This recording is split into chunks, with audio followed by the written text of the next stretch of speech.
Well, welcome back, CR family. My name is Mike. I'm a grateful believer in Jesus Christ, and I struggle with materialism, selfishness, and lust.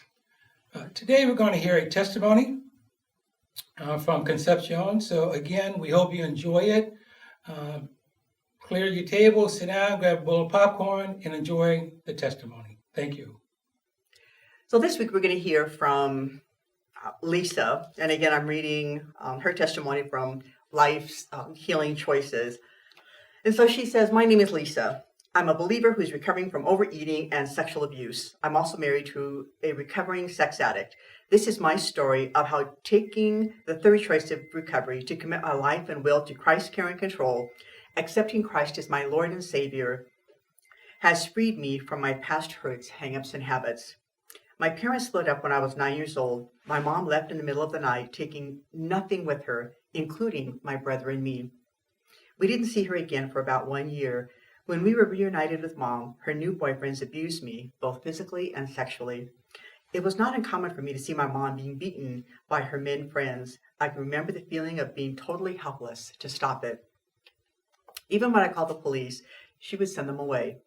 Once Mom even ended up in the hospital. I saw her and her boyfriends pull knives on each other and threaten to kill each other.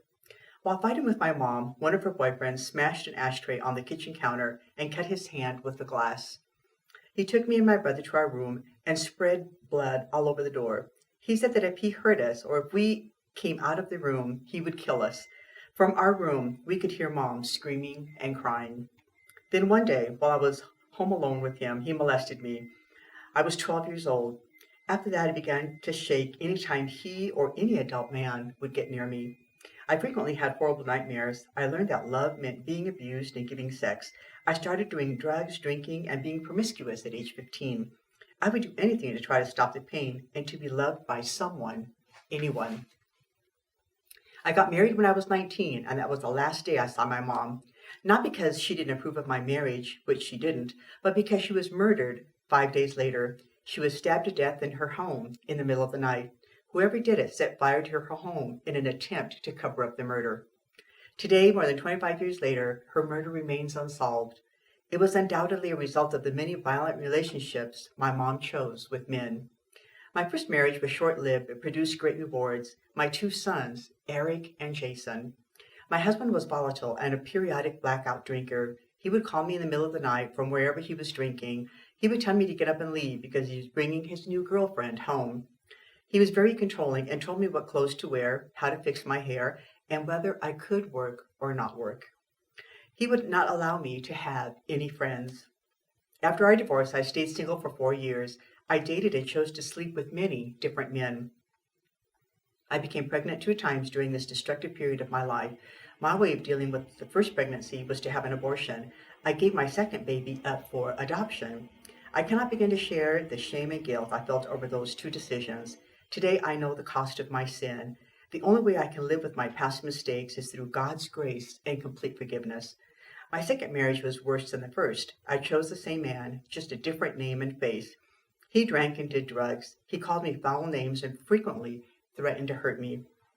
I always thought I was doing okay because neither of my husbands ever actually hit me. I gauged the relationships by my childhood experiences, and they were no way near as bad as my mom's. I lived out of my belief that love equals abuse and sex. I tried a new way to ease my pain. I found the joy of chocolate. My two new best friends were Ben and Jerry. In May 1992, I walked into Saddleback, a large church that met near my home.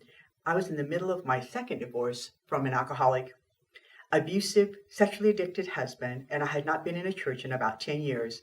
I don't remember what the title of the message was, but I do remember I thought Pastor Rick was speaking right to me.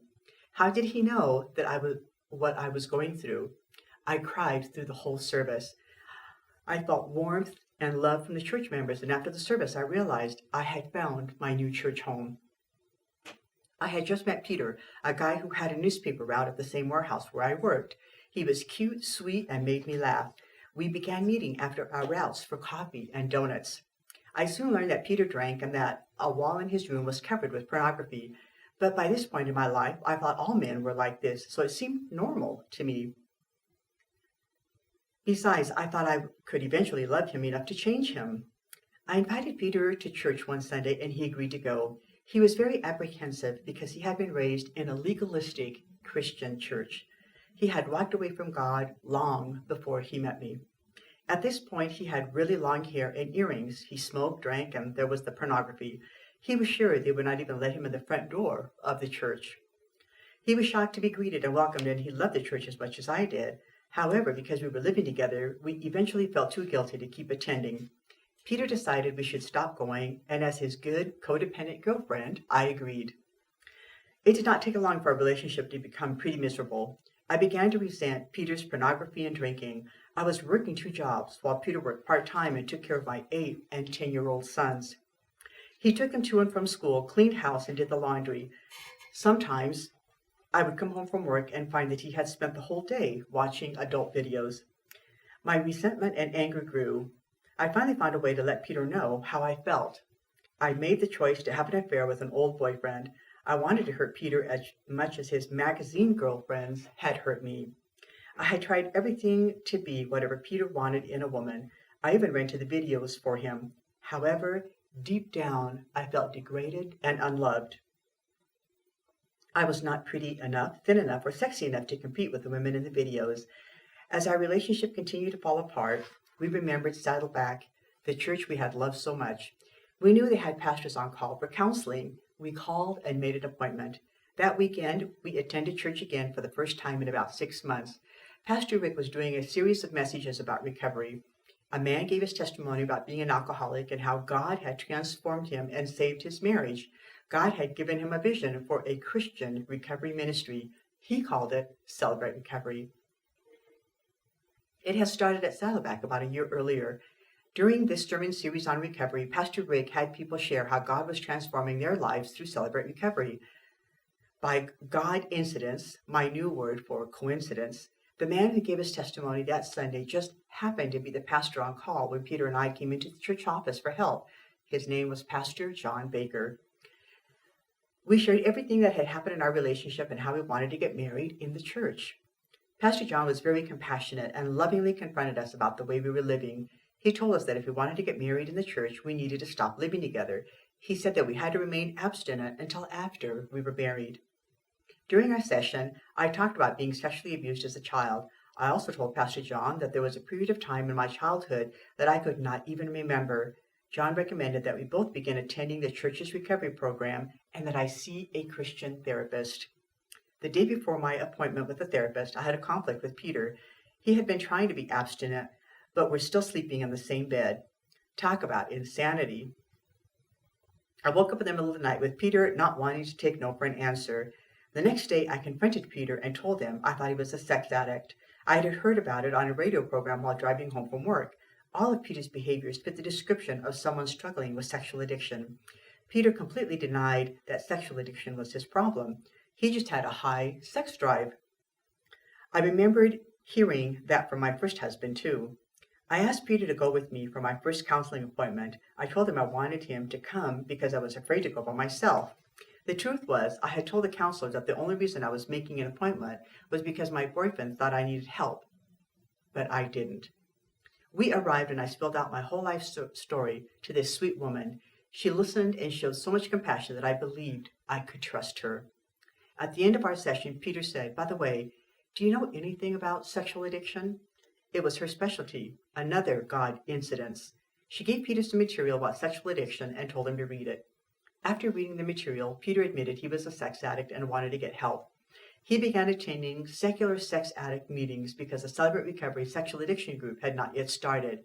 At Celebrate Recovery, he attended the chemically addicted group and began to get sober from alcohol. It took me a while to know I needed to attend recovery too. I thought as long as Peter got fixed, he would stop being a sex addict and then we would get married. I believe the only problems I had were the lousy men I kept picking.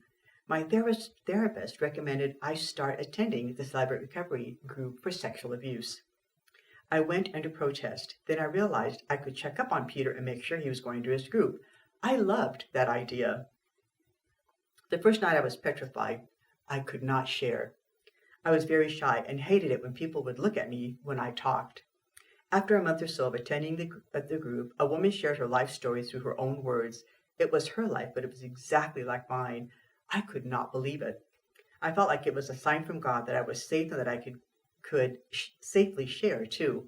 I opened it for the first time. I told the women in that group about experiences I had never told anyone.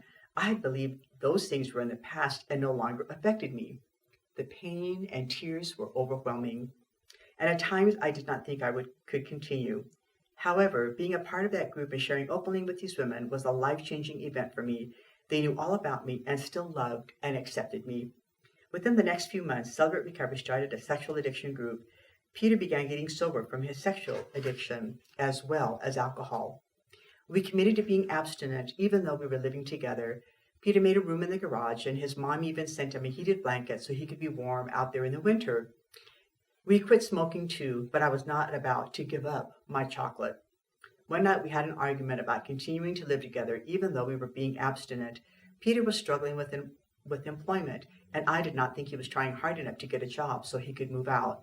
The argument continued late into the evening, and finally Peter stormed out of our apartment. He was so angry. I did not know what he was going to do. It was 11:30 at night, and I was worried and angry. He returned home at 1 a.m., announcing that he would be moving out the next day. My first question was, "What's her name?" Peter laughed at me and said he had walked across the street to Saddleback Church. He went to the 3 tall wooden crosses that were on the property. One of them had the nails representing Jesus' death on the cross. Peter told me how he'd sat there and prayed and cried. He wrote a list of all the things he wanted to turn over to God, including his need for a place to live and our desire to get married in the church. He shoved the list on the bottom nail of the cross and walked away crying. Immediately he saw someone and thought it was an angel, but it was the night security guard. He asked Peter why he was crying and if he could help. Peter explained our situation, and the man said, "I just rented a big house and I have an extra room. You can come live with me for free until you get married." Definitely God incidents. Peter moved out and we started premarital counseling at the church. We were married at Saddleback Church. Pastor John, who had counseled us that first day we came to the church for help, performed our ceremony. Our whole new Celebrate Recovery family was a part of our special day. They provided the food for the reception, helped with wedding decorations, and served in 100 different ways. It was one of the most incredible days of my life. My sons were involved. Jason walked me down the aisle, and Eric was the best man. Peter said vows to them during our ceremony. There was not a dry eye in the church. For the past 13 years, since our wedding, Peter and I have continued to grow in our intimacy with each other and with God. I finally realized that having true joy and peace in my life was not going to be found in sex, drugs, food, even chocolate, or any human man. I could only find it in a personal relationship with Jesus Christ. That's what the third choice did for me when I made the decision to consciously choose to commit all my life and will to Christ's care and control. Through my relationship with Jesus, I have been able to forgive those who abuse me, ask forgiveness from those I have hurt, and realize that Jesus forgave me on the cross more than 2,000 years ago. Now I can forgive myself and break my cycle of despair. I can live my life in response to God's grace, not in pursuit of it. I am forever grateful for what God has done in my life. He has given me a church family to love me, hold me accountable, and to do this life together with purpose and passion. It has been the thrill of my life to help other couples who have struggled with issues similar to ours.